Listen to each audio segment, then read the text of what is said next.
ये दौर जहाँ पर आर्टिकल 317 रणदीप हुड्डा सर की वीर सावरकर, वहीं अभी राजकुमार राव सर की श्रीकांत जैसी फिल्म आ रही है, कहीं ना कहीं अभी हिंदी सिनेमा हमारे यंगस्टर्स को, हमारी दौर को कहीं ना कहीं कुछ मोटिवेशन करना चाहता है, कुछ ना कुछ एक प्रभाव डालना चाहता है। वहीं आप LSD 2 लेकर आते हैं, तो क्या लगता है आज का दौर, आज की पीढ़ी इसमें से क्या कुछ सीखेगी और इसमें से क्या कुछ नहीं सीखेगी? आपको क्या लगता है? मुझे तो कुछ नहीं सिखाना। I am a very bad teacher, मुझे कुछ नहीं सिखाना। बट सर क्या लगता है आपको, जिस राह पर आप इस फिल्म को लेके जाना चाहते हैं वहां तक पहुंच पाएगी?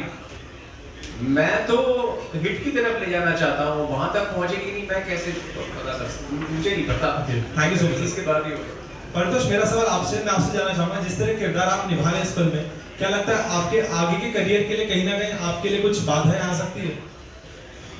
नहीं, मुझे नहीं लगता। So you are okay with your character? Yeah, I'm okay with the character here. Thank you so much. Thank you. Hi, this is Pratham from Free Press Journal. Here, on your friend. My question is that throughout the trailer, what we see is a number game. Everybody is chasing numbers. इतने आगे, इतने घंटे में इतने आगे. Divakar, what is your take on numbers itself? Since you are an outsider, you're not on social media. What was the reference point for you? The question largely is, are numbers themselves in dirty, or the means that the young generation is adopting, the desperation behind it is dirty? What was your reading of the situation of the outsider, and what was the reference point? Well, I mean, it's a good question. I think hardly suitable for this kind of an environment, but I'll still try and answer. I think when I talk about numbers in the film, or when we talk about numbers in the film, we are talking about quantity, which means that value has become quantitative. Therefore, quality and quantity are two different things. So we are looking at quantity and not quality. कितना है, हम उसकी तलाश में जा रहे हैं, क्या है वो दिख नहीं रहा है। तो कितने की, मतलब जो कितने की जो चेज है, कितने के पीछे जो हम भागते हैं, एज अगेंस्ट क्या के पीछे भागना, तो वो ये कितनों का खेल है। मुझे पूछना था एक सवाल। वनिता राहुल फ्रॉम द फिल्मी चर्चा, मेरा सवाल आपसे और अभी बीच में एकता जी ने एक स्टेटमेंट दिया था कि मुझे ये फिल्म रिलीज के टाइम पे अंडरग्राउंड होना पड़ेगा। तो मतलब इस तरह के सब्जेक्ट्स पे जब आप लोग फिल्म बनाते हैं, तो कहीं आप लोगों को ये डर रहता है कि पब्लिक की तरफ से आपको नेगेटिव रिप्लाई मिलने वाला है? पब्लिक की तरफ से नेगेटिव या पॉजिटिव वो पिक्चर कैसे परफॉर्म करती है उससे पता चलता है। लेकिन आजकल मेरे हिसाब से हम सब जिस चीज से डरते हैं वो है ट्रोल आर्मी।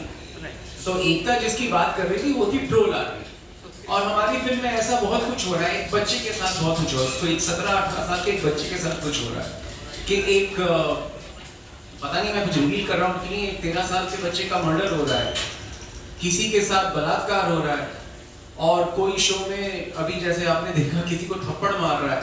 तो इस तरह की जो हरकतें होती हैं उसे हम बुरी हरकतें कहते हैं। तो बुरी चीज को दिखाने के वक्त कभी कभी ऐसा भी आता है कि तुमने बुरा क्यों दिखाया, तो फिर हमें पूछना पड़ता है, मैंने थोड़ी अपने दिमाग से सोच के कुछ दिखाया है, जो बुरा है वही दिखाया।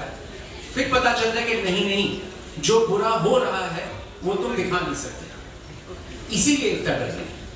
मतलब ऐसा लगता है कि आप अलर्ट कर रहे हैं पब्लिक को कि ऐसा होता है, तो इससे थोड़ा बचना चाहिए। आप अगर पता चल जाए और एक्सपेक्टेशंस ठीक रख के आए तो अच्छा ही होगा, नहीं तो फिर झटके से फिल्म निकल जाएगी। छोटी भी, मतलब ज्यादा लंबी कोई बहुत बड़ी कुछ घुमाओ फिराओ फिल्म है नहीं, एकदम डायरेक्ट अटैक करती है, गिरेबान पे बैठ के तमाशा मारती है, तो पहले से रेडी होके जाओ तो अच्छा लगेगा। मैं और क्या बोल सकता हूँ। Thank you very much. Vanita your और बात है इसमें सरप्राइज। अब वो आप देख लो, वो आपके लिए क्या सरप्राइज है वो मैं नहीं बता सकता, आपको देखनी पड़ेगी। बहरहाल ये हुआ था कि पहली LSD के बाद फार्म हाउस में एक अंकल ने मेरे को बोला था कि सर आपकी LSD देखी ना ना सेक्स होगा। मैंने कहा राइट। वनिता सवाल ये था कि जब ये फिल्म आपको ऑफर हुई उसके बाद से क्या बदलाव आया आपके, चाहे फ्रेंड सर्कल की बात करूँ, फैमिली की बात करूँ, कितना चेंजेस आया उनके, वो चाहे एक रिलेशन की बात करूं, या किस तरह की प्रतिक्रिया आपको मिल रही फिल्म ऑफर होने के बाद? पहले तो मैंने ये न्यूज़ कभी किसी को रिवील नहीं की थी अंटिल नाउ, तो आई फील लाइक चेंज आया है एक तरीके से कि अचानक से I am more of a real person and my reality matters. You know. पर पहले जो लोग मेरे से अवे थे, यू नो, जिनके साथ मेरा अनबन हुआ है किसी भी तरीके से, which they don't approve my identity in a way, I have become someone who got respect, you know। अचानक से मेरा existence real हो गया है सबकी नजरों में, तो I think that brings a huge change in the way it's on me how much I believe in it, because sir keeps on mentioning to not believe any of them, which I'll keep that in mind. But film में भी LSD हो रहा है, life में भी LSD हो रहा है। yeah, so that's just a huge change that I've seen in my life. So but किस तरह के मैसेजेस, चाहे आप फ्रेंड सर्कल की बात करो या फैमिली की बात करो, किस तरह के आ रहे हैं आपको, वो प्रैक्टिकल बात कर रहा हूँ। It's incredible। मेरी मम्मी हमेशा स्टेटस डालते हैं मेरी वीडियोस का, और मुझसे ज़्यादा आई थिंक मेरी मम्मी को मैसेजेस आते हैं। इतने ज़्यादा बच्चे ने बहुत अच्छे नंबर कमाए हैं, बहुत अच्छे कर रहे हैं, बड़ी अच्छी फॉलोइंग है, ये वाले वीडियो की बहुत अच्छी फॉलोइंग है। हाँ, तो इतना incredible, मेरी मम्मी को खुश देखना मेरे लिए बहुत अच्छा रहा है। यू नो, मेरा सबसे विनिंग मोमेंट है। सोशल मीडिया पे तो जब से पोस्ट डाला है अभी तक कमेंट आ रहे हैं। So I'm just bombarded with this amazing messages. But to see my mom also to be proud of me, you know, that's my dream. Because my whole life I felt like I'm kind of an ashamed person. My parents should be ashamed. They can't go to society. You know, they can't go to the marriage because they have to answer about so many things.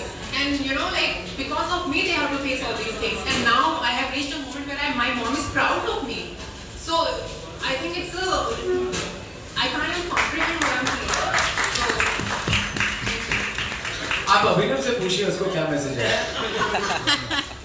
Hello hi, this is Pawan Sharma from the film makeup.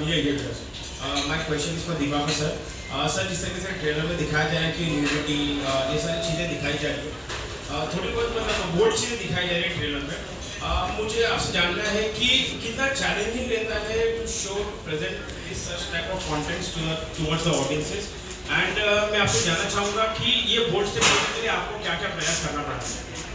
पहली बात तो sensor के हिसाब से film बनानी पड़ती है, दूसरी बात सेल्फ सेंसरशिप करनी पड़ती है, और फिल्म बनने के बाद सेंसर की तरफ से आपके फिल्मों के लिए क्या रिस्पांस रहता है मूवी में? मैंने भी बताया सेंसर ने कोई चेंजेस, ऐसे कुछ नहीं चेंजेस मांगे। हमने एडल्ट सर्टिफिकेट की याचिका दी थी, तो उन्होंने हमें गालियां, माँ बहन की जो गालियां हैं उनको म्यूट करने को कहा। तो मैंने कहा क्या मैं बाप की गाली दे सकता हूँ? उन्होंने कहा नहीं, आप माँ बाप बहन तीनों को गालियों से अलग रखें। तो मुझे बाकी किस्म की गालियों का मोहताज होना पड़ा, उतना ही हुआ।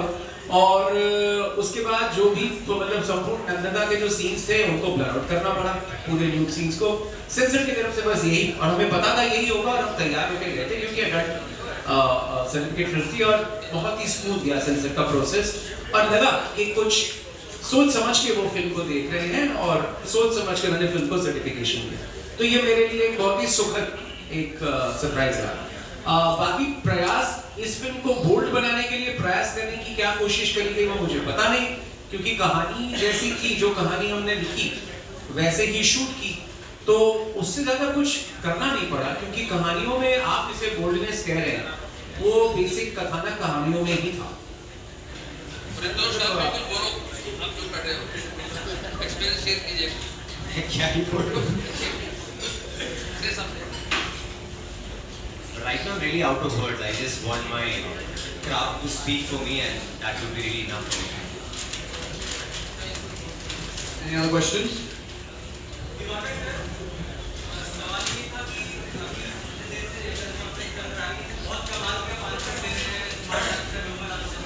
सवाल ये था कि क्या कभी आपका सपना रहा है स्टैंड अप कॉमेडियन बनने का, या डायरेक्टर नहीं होते तो आप स्टैंड अप कॉमेडियन? अभी आप कह रहे हैं तो सोचना पड़ेगा, क्योंकि यहाँ से तो कमाई कम हो रही है मुझ जैसों की। Sir, there is no scope, sir. There is no scope of songs. आपने गाने का सोचा sir? I'm Ramesh Rao from the Daily Truth. जी, Any जी। song, any background song or something? बहुत सारे गाने हैं इसमें। टोनी कक्कड़ का गाना है कम से कली, इसमें स्नेहा कक्कड़ का गाना है गंदी ताल, इसमें जुबिन नौटियाल का गाना है गुलाबी गुलाबी आंखें, इसमें एक और गाना है जो टाइटल सॉन्ग है लव सेक्स और धोखा, जो मेरा बहुत प्यारा है। और गाने तो काफी हैं। गुलाबी आंखें तो मोहम्मद रफी का गाना है, वो लिया क्या?